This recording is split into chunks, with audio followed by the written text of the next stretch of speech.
Hello everyone, and welcome to another episode of Sometimes They Break Your Heart. I'm your host Grant Mitchell, and today we're going to be looking at another Disney film, one that you may not have heard of though. The film is called Tomorrowland.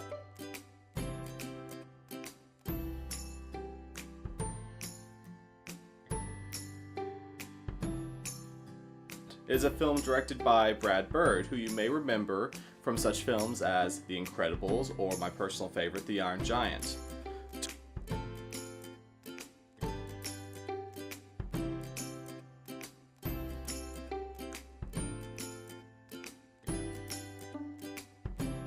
Tomorrowland is a film much beloved by me, and a few others in fact, but it is a flawed movie, and we're going to be discussing why that is and how it affected the movie. The story of the film is of a young girl whose father works for NASA. She spends her days watching as NASA is tearing down their shuttle launch platforms and is disheartened by this. However, she is still an optimist. Then one day, a mysterious girl appears and leaves with her a pen. A pen that when she touches, she sees a world of impossible dreams, of future technology and hope. No one else can see this but her. So she starts tracking down someone who she believes can help her find it. An old man who had, as a young boy, traveled to Tomorrowland and was one day kicked out. Together, they embark on a land to get back to Tomorrowland to figure out what's going wrong there and how it is affecting our world.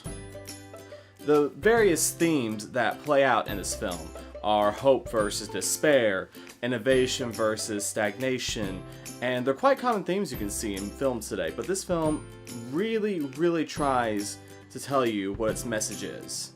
I clearly like this movie, however, it's not perfect. The film was considered a box office failure and critics gave it mixed reviews.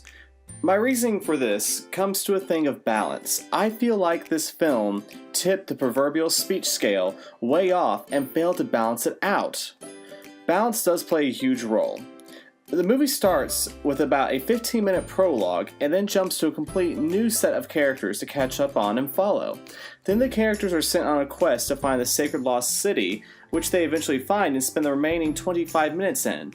That's about 40 minutes in that location. Not enough to establish it when Have you ever sat in a lesson in school or in church or read a parable? At one point during the story, you get to the part where you say, I get it. Usually at the end, right? Like this is the point the teacher's been working towards the entire time, or with the author, the lesson that it wants you to take away once you've completed the story. You say, I get it.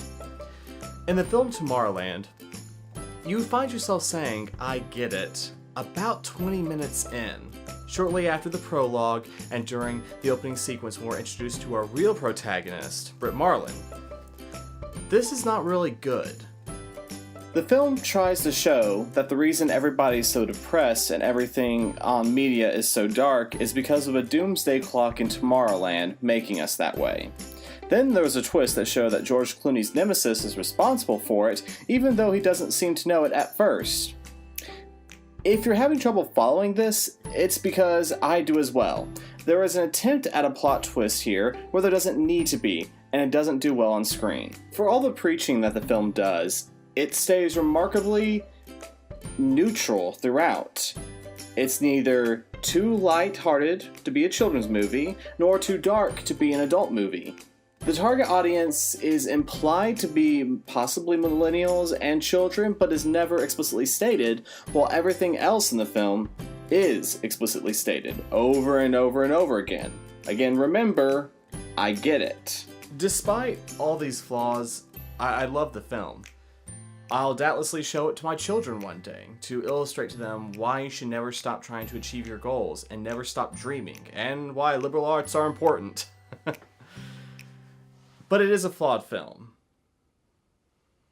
Thank you for joining us in another episode of Sometimes They Break Your Heart.